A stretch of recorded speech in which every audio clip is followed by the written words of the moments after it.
awaited cultural program.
mesmerizing journey of culture, art, and tradition that defines our incredible India.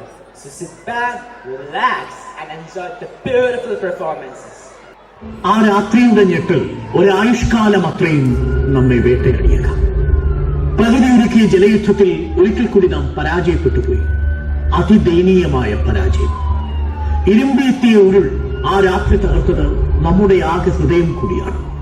മുണ്ടക്കയിലെയും പുഞ്ചിരിമട്ടത്തെയും ചൂരൽമലയിലെയും അട്ടമലയിലെയും പരമസാധുക്കളായ ആ മനുഷ്യരെല്ലാം നമ്മുടെ കൂടി പ്രിയപ്പെട്ടവരാണ്. അതിഭീകര ദുരന്തമുഖത്തൊരു super ഹീറോയായ പ്രജീഷിനെ പോലെ, ദുരന്ത വിവരം ലോകത്തെ ആദ്യം അറിയിച്ച നീതുവിനെ പോലെ, ഒറ്റ രാത്രിയിൽ വീട്ടിലെ 11 പേരും പോയി ഒറ്റയ്ക്കായ നൗഫലിനെ പോലെ ഏറെ മനുഷ്യർ. പ്രാണം കയ്യിൽ പിടിച്ച് കാട്ടിലേക്ക് കയറിയ സുജാതയ്ക്കും കുടുംബത്തിനും കാവലായ കാട്ടാനകളെ പോലെ ഏറെ മിണ്ടാമൃഗങ്ങൾ.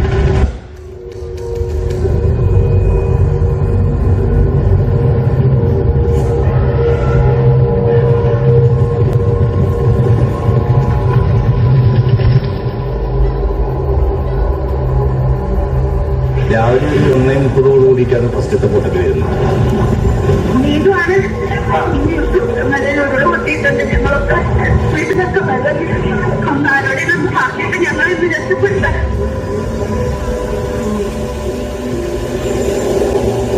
ജീപ്പ് കൊണ്ട് കിട്ടുന്ന ആളുകൾ ബംഗ്ലാവിലാക്കിയിട്ടുണ്ട്. ഞങ്ങൾ പ്രജീഷിനെ പിന്നെ വിളിക്കാൻ വേണ്ടി ശ്രമിക്കുമ്പോഴത്തേക്കും രണ്ടാമത്തെ പൊട്ട് കിട്ടുന്ന സൗണ്ട് കേട്ടു. അപ്പൊ പ്രജീഷ് ഞാൻ നെറ്റ്വർക്കാരുടെ വീട്ടിൽ അവിടെ എത്താതായിരുന്നു മാത്രം ഫോൺ മാത്രം എനിക്ക് കേട്ടോളൂ, പിന്നെ ഒന്നും കണ്ടില്ല. ബാക്കി എന്റെ അയൽവാസിയിലെ 6-7 മക്കളും കുടുംബം ഉണ്ടായി. ആരുമില്ല, എല്ലാരും പോയി. ഈ കുട്ടിനെ ഒരു വയ്യാത്ത അമ്മനെയും ഒക്കെ പിടിച്ച് കയറ്റി എന്റെ മേലേക്ക് പോയി പെട്ടതും വലിയൊരു കൊമ്പന്റെ അടുത്താ. ഗണീശ് നിൽക്കാൻ ആഗ്രഹമില്ല, നേരം വെളുക്കുന്നവരെ മള്ള എന്റെ കയ്യിലുണ്ടാവുന്ന പറഞ്ഞു. എന്റെ മേലെ കൊട്ടി എന്റെ കയ്യിൽ പോയി മാത്രമേ. എന്റെ വീട് പോയി, എന്റെ മോളെ വീട് പോയി. അത് എത്ര പ്രയാസപ്പെടുത്തുന്ന എത്തിരി വലിയ ദൈവം ഞാൻ നേരത്തെ നിർത്തിക്കുന്നത്. എല്ലാവരും പോയി കഴിഞ്ഞിരിക്കുന്നത്. ഞങ്ങൾക്ക് ആരല്ലത് പറഞ്ഞത്, ഞങ്ങൾക്ക് ആരല്ലത്.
ഭാരതത്തിന്റെ ബെയിലി പാലം. ഉരുളെടുത്ത ചൂരൽമല പാലത്തിന് പകരം ഇന്ത്യൻ സൈന്യം ഒരു രാത്രിയും പകലും കൊണ്ട് നിർമ്മിച്ചു. ലോകത്തോടായി കേരളം ഒരുമിച്ച് കരളുറപ്പോടെ പറഞ്ഞു, ഏത് മഹാദുരന്തത്തിനപ്പുറവും അതിജീവനം മനുഷ്യ സാധ്യമാണ് എന്ന്. ഇത് ഒരുമയുടെയും ഇച്ഛാശക്തിയുടെയും പ്രതീകമാണ്. ഒന്നുകൊണ്ടും തകർക്കാനാവാത്ത ഹൃദയബന്ധമാണ് നമ്മളുടേത്. ആർക്കും നമ്മളെ തോൽപ്പിക്കാനാവില്ല. ഞാൻ മണ്ണായിരുന്നെങ്കിൽ, ജലമായിരുന്നെങ്കിൽ, പുല്ലോ പുഴയോ പൂവോ ആയിരുന്നെങ്കിൽ, പക്ഷികൾക്കൊപ്പം പാറി നടക്കാനായിരുന്നെങ്കിൽ ഭയപ്പെടാൻ എനിക്കൊന്നും ഉണ്ടാവില്ലായിരുന്നു. ഈ മണ്ണിലാണ് നമ്മൾ പിച്ചുവെച്ചതും സ്വപ്നങ്ങൾ നെയ്തതും. കാലചക്രം അതിന്റെ സമയമെടുത്ത് തന്നെയാണ് കറങ്ങുന്നതെങ്കിലും അതിവേഗത അതിനുണ്ടെന്ന് നമുക്ക് തോന്നും. കാരണം ഇന്നലെ കണ്ടതല്ല നാം ഇന്ന് കാണുന്നത്. നാട്ടിടവഴികളിൽ പോലും സ്നേഹം പൂത്തുലഞ്ഞു നിന്ന ആ പഴയ കാലം. ക്രിസ്തുമസും ഓണവും ഈദും ഒരുമിച്ച് ആഘോഷിക്കുന്ന നമ്മുടെ നാട്. അവിടെ നമ്മുടെ ഹൃദയത്തിൽ നിന്നും ജ്വലിച്ചുയരുന്ന ജ്വാല അണയാതെ നമുക്ക് സൂക്ഷിക്കാം. അഭിപ്രായങ്ങളിൽ വ്യത്യസ്തത ഉണ്ടാകുമ്പോഴും ഞാനാണ് നീ, നീയാണ് ഞാൻ എന്ന ചിന്ത നമ്മിൽ ഉണരട്ടെ. സെയിന്റ് ജോൺസ് അവതരിപ്പിക്കുന്നു മാനിഷാദ.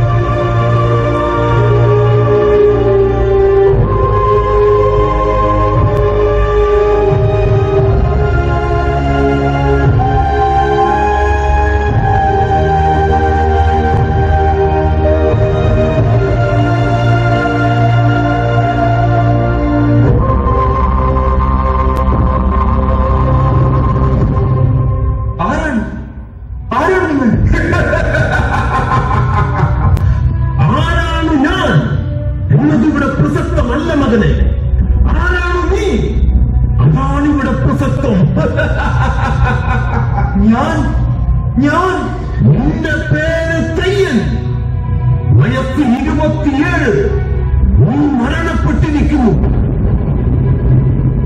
മരണകാരണം ആൾക്കൂട്ട കൊലപാതകം. ഓർമ്മയുണ്ടോ നിനക്ക്? ഞാൻ ഓർക്കുന്നു. ഞാൻ അവരോട് വിശക്കുന്നു എന്ന് പറഞ്ഞപ്പോൾ അവരെന്റെ 2 കൈകളും വിശന്നൊട്ടിയായി വയറിനോട് ചേർത്ത് കെട്ടി. എന്തായിരുന്നു നീ ചെയ്ത കുറ്റം? അത് മാംസാഹാരം കയ്യിൽ വെച്ചതോ, അതോ പ്രണയദിനം കവിതാവിനോടൊപ്പം ആഘോഷിച്ചതോ നീ ചെയ്ത കുറ്റം? അതല്ല. പിന്നെ നീ പെൺകുട്ടിയെ പീഡിപ്പിച്ചു കൊന്നു. അത് ശരിയാ. നിങ്ങളുടെ നാട്ടിൽ പെൺകുട്ടികളെ പീഡിപ്പിക്കുന്നവരെ നിങ്ങൾ ഒന്നും ചെയ്യാറില്ല. നിങ്ങൾ അവരെ തീറ്റിപ്പോറ്റും, സർക്കാർ ചെലവിൽ. പിന്നെ എന്താണ്? ഓ, നീ ദൈവത്തിന്റെ സ്വന്തം നാട്ടിൽ നിന്ന് വന്നവൻ. അതെ, എന്റെ കേരളം. സാക്ഷരം, സംസ്കാര സമ്പന്നരെന്ന് സ്വയം വിശേഷിപ്പിക്കുന്ന ഭയങ്കര വ്യക്തികളുടെ നാട്. ഏയ് സഹോദരൻ, നിങ്ങളുടെ നാട്ടിൽ നിന്നും സാധാരണയായി രാഷ്ട്രീയ കൊലപാതകങ്ങളാണല്ലോ വരാറുള്ളത്. ഞാൻ ഒരു പാർട്ടിയിലും അംഗമല്ല. ജീവിച്ചിരുന്നപ്പോൾ എന്നെ തിരിഞ്ഞു നോക്കാത്തവർ ഇപ്പോൾ അവരെന്നെ അവർക്കൊപ്പം കൂട്ടി. കുറച്ചു ദിവസങ്ങൾക്ക് മുമ്പ് നിങ്ങളുടെ ഒരു നാട്ടുകാരൻ വന്നിരുന്നു. ഒരു രാഷ്ട്രീയ കൊലപാതകം. വെട്ടിക്കൊല്ലുന്ന മനുഷ്യനെ നിങ്ങൾ 38 വെട്ട്. നേതാക്കൾ പരസ്പരം കെട്ടിപ്പിടിക്കുന്നു, ഒരുമിച്ചിരുന്ന് ആഹാരം കഴിക്കുന്നു. അണികൾ പരസ്പരം വെട്ടിച്ചാവുന്നു. നേതാക്കളുടെ മക്കൾക്ക് ഉയർന്ന വിദ്യാഭ്യാസം, ജോലി, ബിസിനസ്. അണികൾക്കോ കേസ്, കോടതി, അങ്ങനെ അവസാനം ഏതെങ്കിലും ഒരു പ്രതിയോഗിയുടെ വടിവാളിന് മുന്നിൽ തീരും. ഏതുവരെ പഠിച്ചു? 7ാം ക്ലാസ് വരെ.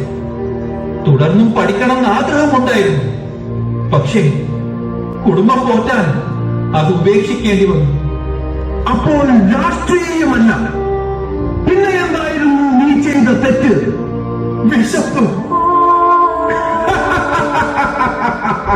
വിശപ്പ് അതൊരു കുറ്റമാണോ? വിശന്ന് വരഞ്ഞ ഞാൻ അരി മോഷ്ടിച്ചു. എന്റെ പേര് ചുമത്തിയ കുറ്റം മോഷണം. മോഷണം അതൊരു കുറ്റമാണെങ്കിൽ നിങ്ങൾ ചെല്ലേണ്ടത് മന്ത്രിമന്ദിരങ്ങളിലേക്കല്ലേ? അവിടെയുള്ള നിങ്ങളുടെ നേതാക്കന്മാരിൽ ചിലരെ അല്ലേ തല്ലിക്കൊല്ലേണ്ടത്? അവർ അധികാരമുള്ളവരാണ്. വെളുത്ത ഉയർന്ന ജാതിക്കാർ, ബലമുള്ള. അവരെ തൊടാൻ സമൂഹത്തിന് പേടിയാ. അവരവരുടെ ചങ്കൂറ്റം കാണിക്കുന്നത് ഞങ്ങളെ പോലുള്ള കറുത്തവരുടെ നേരെയാണ്. അധികാരമില്ലാത്തവർ, താഴ്ന്ന ജാതിക്കാർ, സമൂഹത്തിൽ ഒറ്റപ്പെട്ടവർ, അത്താഴ പട്ടിണിക്കാർ. വളരെ രസകരമായി തോന്നുന്നു നിന്റെ കാര്യം. പറയൂ, അന്ന് എന്താണ് സംഭവിച്ചത്? കേൾക്കട്ടെ നിന്റെ കഥ. ഞാൻ പറയാം. ഇത് കഥയല്ല, ജീവിതമാണ്. എന്റെ ജീവിതം, എന്റെ ജീവിതം. കാടിന്റെ ചങ്കുവിളക്കണ കണ്ണീരിൻ കഥകൾ. കാടിന്റെ മക്കളെ നിങ്ങൾ കാടുകടത്തിലെ. കാടായ കാടെല്ലാം നാടുകടത്തിലെ.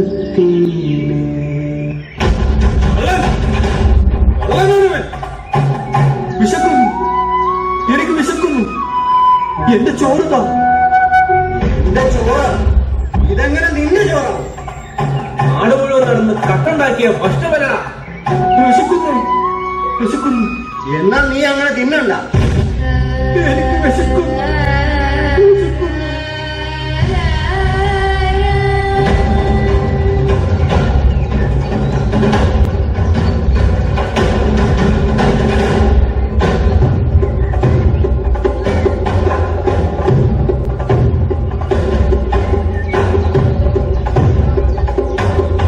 വേണം ഒരു സഞ്ചി. അവൻ കണ്ടെടുത്ത സാധനമാണ്. നോക്ക് അരി, പഞ്ചസാര, സാരപ്പൊടി. എടാ ഭയങ്കര എന്തെല്ലാം സാധനം കട്ടെടുത്തിരിക്കുന്നത്. വെറും കള്ളൻ. ഇവനെ നമുക്ക് എന്തു ചെയ്യാം? ഇവരെ നമുക്ക് പിടിച്ചാൽ കെട്ടാം. എങ്ങനെയാ കിട്ടിയവനെ? അവനെ മുണ്ടഴിച്ചു കെട്ടണം.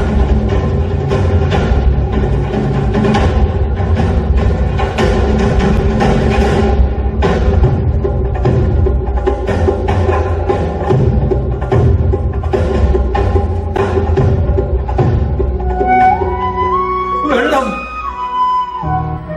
എനിക്ക് ദാഹിക്കുന്നു. വെള്ളം. ഇവര് ദാഹിക്കുന്നത്. അവന് വെള്ളം ഞാൻ കൊടുക്കാം.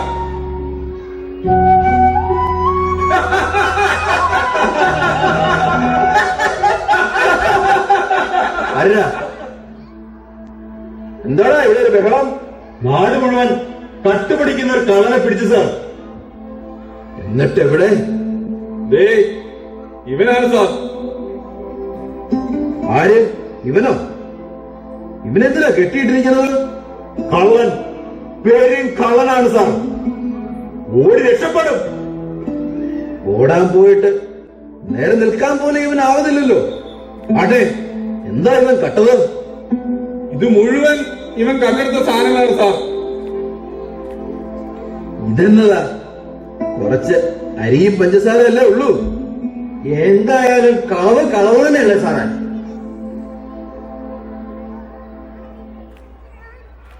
ഞാൻ വന്നപ്പോ മുതൽ ശ്രദ്ധിക്കുകയാണ്. താനെന്താ ഈ ഫോണിൽ എടുക്കുന്നത്? ഒരു സെൽഫി എടുത്തതാ സാറേ. സെൽഫി എടുക്കാൻ ഇവനാരാ നിന്റെ? എന്തു നടന്നാലും അത് ആഘോഷമാക്കുന്ന കുറെ എണ്ണങ്ങൾ. നിന്റെയൊക്കെ അച്ഛൻ ചത്താലും നീയൊക്കെ ഇതുവരെ സെൽഫി എടുത്തോളാ. പറയാൻ പറ്റില്ല, നീയൊക്കെ അതിനപ്പുറം ചെയ്യും.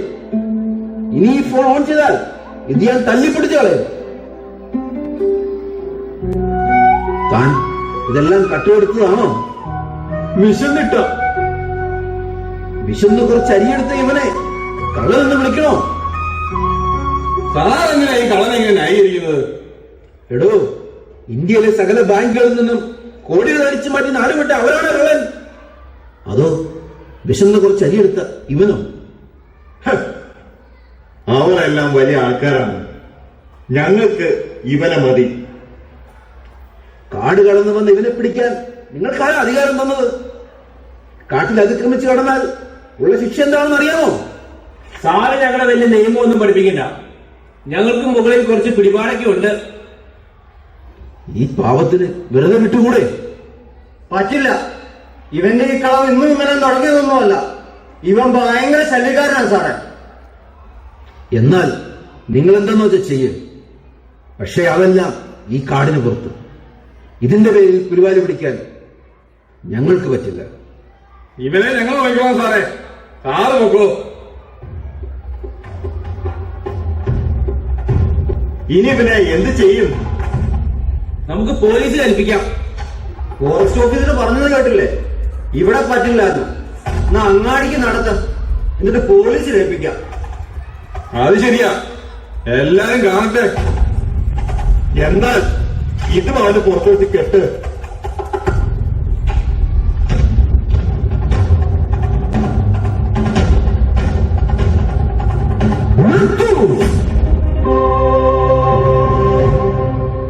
ഇതിൽ ആരാണ് കാട്ടുവാസി?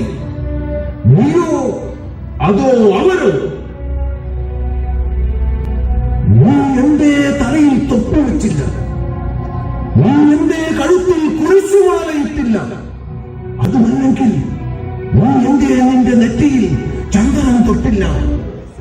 എന്തിൽ? നിങ്ങൾ മനുഷ്യർ അങ്ങനെയാണ്. നിങ്ങൾക്ക് സ്നേഹം ദൈവങ്ങളോട് മാത്രം. നിങ്ങൾ മനുഷ്യനെ സ്നേഹിക്കുന്നതേ ഇല്ല. അതിനെവിടെയാ സമയം? സമയം കണ്ടെത്തുന്നതായിരുന്നു. അങ്ങനെയുള്ളവർക്ക് മാത്രമാണ് നിങ്ങളുടെ നാട്ടിൽ ജീവിക്കാൻ കഴിയുക. അല്ല, ഇത്രയും വേദനിപ്പിച്ചിട്ടും എനിക്കൊന്ന് കരയാൻ പോലും കഴിഞ്ഞില്ലേ തയ്യൽ? നിങ്ങൾ വിശപ്പ് എന്താണെന്ന് അറിഞ്ഞിട്ടുണ്ടോ?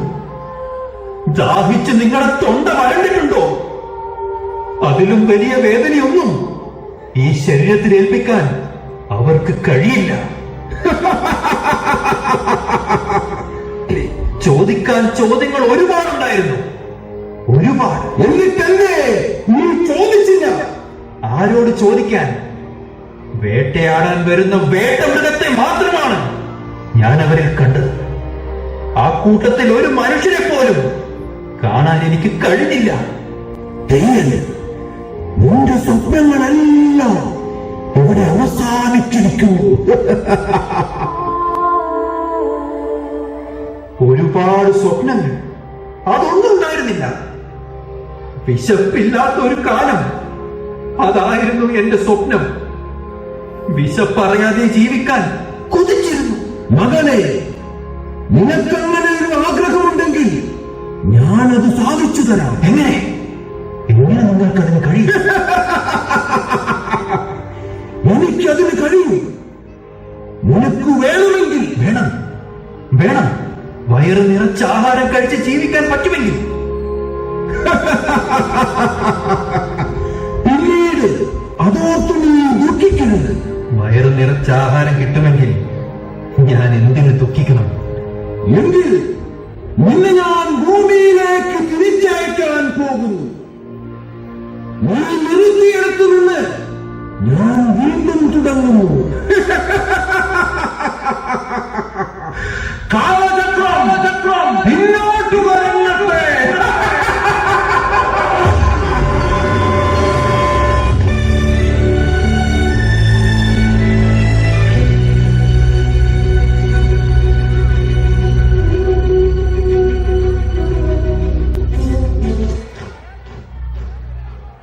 ബഹുമാന്യരെ, തെയ്യൻ എന്ന ആദിവാസി യുവാവിന് വേണ്ടി നമ്മൾ നടത്തുന്ന പോരാട്ട സമരത്തിന്റെ സമാപന സമ്മേളനമാണ് ഇവിടെ നടക്കാൻ പോകുന്നത്.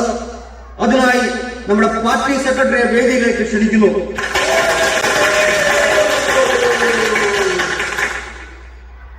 പ്രിയപ്പെട്ട മാതാപിതാക്കളെ, സഹോദരി സഹോദരന്മാരെ, അനിയന്മാരെ, അനുജത്തിമാരെ, നമ്മുടെ ഈ സഹോദരൻ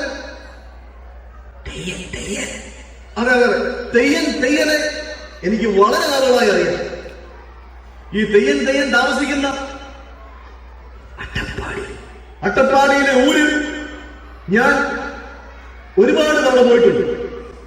ഈ ആദിവാസി സമൂഹത്തിന്റെ പട്ടിണി നേരിട്ട് കണ്ടിട്ടുള്ള ഒരു വ്യക്തിയാണ്.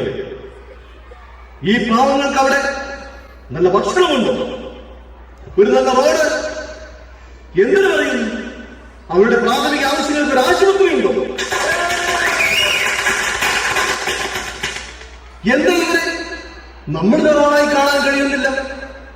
ജാതി, മതം, വർഗം, ദേശം, വർണ്ണം എന്നീ വേർതിരിവുകളില്ലാതെ സത്യസുന്ദരമായ ഒരു ഭാര്യ, അതാണ് നമ്മുടെ നാട്ടിലെ സ്വപ്നം.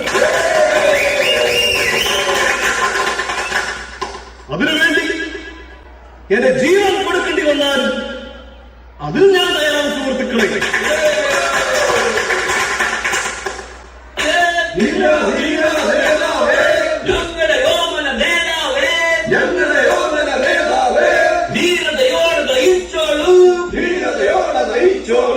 ലക്ഷം ലക്ഷം പിന്നാലെ, ലക്ഷം ലക്ഷം പിന്നാലെ.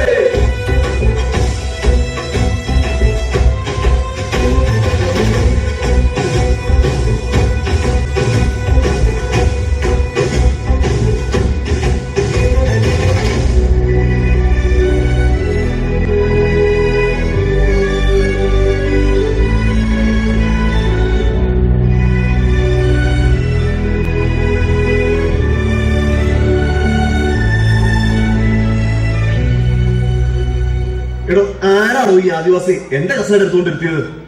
അയാളെ ഞാൻ താഴെയല്ലേ ഇരുത്തിയേ.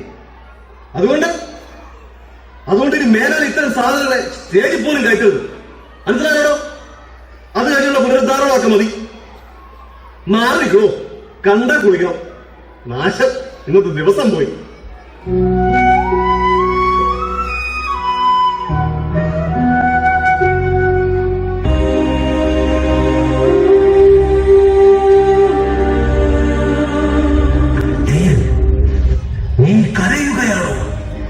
കാലചക്രം വീണ്ടും മുന്നോട്ട് തിരിക്കും. എനിക്ക് വേണ്ട ഈ ജീവിതം. വരൂ, മരണത്തിന്റെ ഈ ലോകത്തേക്ക് നിനക്ക് സ്വാഗതം. തെയ്യൻ, അറിയുമോ നീ ഇവളെ? നിങ്ങളുടെ നാടിന്റെ പുതിയ ഐര. ഇവളുടെ പേര്, അല്ലെങ്കിൽ ഞാനെന്തിന് ഇവളുടെ പേര് പറയണം? ഇവളുടെ പേരിന്റെ മതം നോക്കി നിങ്ങൾ ഇവളെ കൊന്നില്ലേ? തെയ്യൻ, ഇനി നിനക്ക് വേണ്ടി ആരും കഥകളും കവിതകളും എഴുതുകയില്ല. നിന്നെ അവർ മറന്നു കഴിഞ്ഞിരിക്കുന്നു. ഇനി കഥകളും കവിതകളും എഴുതാൻ പോകുന്നത് ഇവൾക്ക് വേണ്ടി.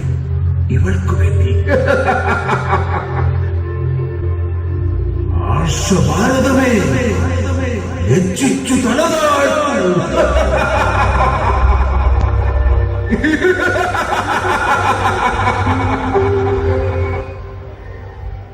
സ്നേഹിക്കയില്ല ഞാൻ,